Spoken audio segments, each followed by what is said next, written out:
We're here at the Downtown Market in Edmonton, and what's really fun, we're on 104th Street, is that since 2008, I don't know if people know, but we've been able to sell our fruit wineries, craft fruit wineries, have been able to sell products at the market. So we have seen that since 2008, and the Alberta regulations are changing, getting more modernized, more relaxed. We're starting to see open the gates. We're getting to see distilleries, breweries, and everyone here. So we're here with Jessica, and this is Birds and the Bees. They have been around out their family farm, handpicked, and I'm really excited to have some of their products showcased. So we're going to start with our choke cherry wine.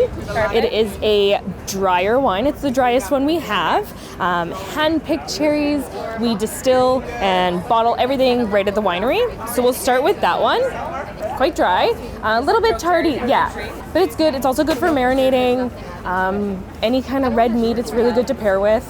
So this one's the apple. It's 30 different styles of apple, and it's all blended. It's really nice, really light, really good for summer. It's not a cider, it's considered a wine. Ciders have the carbonation and they're sweeter.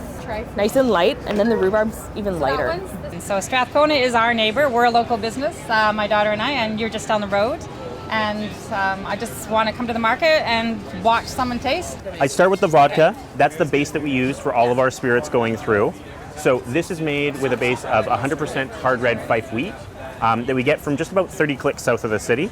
The grain itself gives it a really nice kind of subtle flavor that you don't get from the big macro vodkas. Okay. Next up we have our Badlands Seaberry Gin. So this one, again, we use this as the base for it, and then we distill it a second time with our 11 botanicals. The big ones in there are we have juniper that we get from southern Alberta, just in the Badlands region. We get it from the banks of the river down there, as well as sea buckthorn berries, which we actually forage all within Edmonton city limits ourselves. And then last up is our barrel-aged gin. So this one, the exact same gin that we had here, but before we proof it all the way down, we barrel age it in virgin American white oak porter casks. It rests in there for 2 to 5 months, depending on the barrel. And it gives it, as you can see, a really nice amber color. But it also gives it some smokiness and oakiness. It takes all the botanicals that you had in there, and it really kind of smooths them out and brings out more kind of the spice notes. I'm a wino, but I like your beer. Yeah. Started with a kettle sour, and I'm moving around now. Yeah. So you've been a great intro for me, but let's have a look and see what some of the people at the market are buying and talk about what's new. Absolutely. Try the Super Session. So this is a light 3% beer with lots of hops. You know, no bittering hops like most of our beer. So we're just getting the flavor of aromas of beer. The way I like to kind of describe it is like roses.